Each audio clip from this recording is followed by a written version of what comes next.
Hey everybody, Josh Sigurdson, World Alternative Media here, and it appears that the United States might get involved militaristically with North Korea.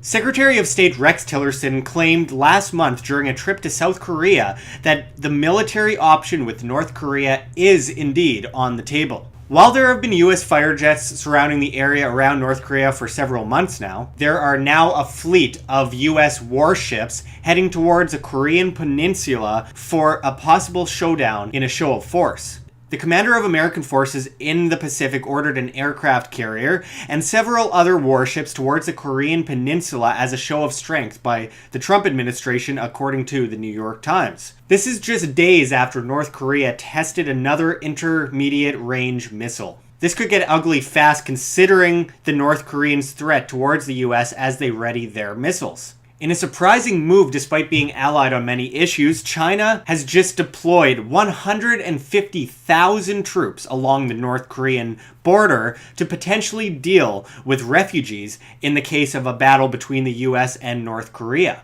The Chinese have serious concerns that Trump may strike North Korea after his gullible move with Syria and with that, Russia last week. In a disturbing twist, Kim Jong-un broadcast a possible coded message of an imminent attack on the state-run airwaves. Many believe the message was to North Korean sleeper cells. The broadcast happened at 12 a.m., addressed to members of the Remote Education University, saying things like number 69 on page 602, number 79 on page 133, number 18 on page 216.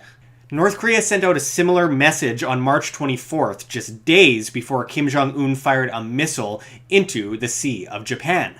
Now, North Korea is obviously a terrible totalitarian socialist country, a country that's inspired other totalitarian socialist countries such as Cuba, though of course Cuba hasn't grown to the level of North Korea.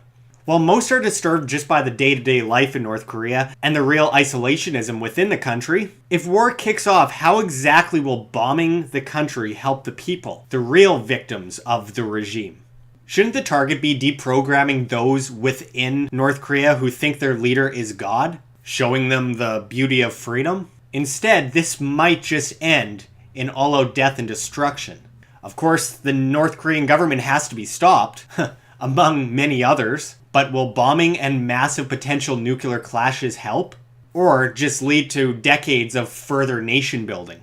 Yes, North Korea has been threatening the world and needs to be stopped by individuals. But perhaps all-out militarism will only cause possible nuclear war.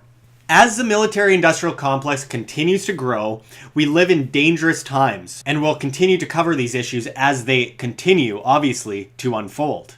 We should not be the policemen of the world. Individuals, however, should learn to be individuals instead of collectives. And individuals should learn to value true freedom versus state coercion.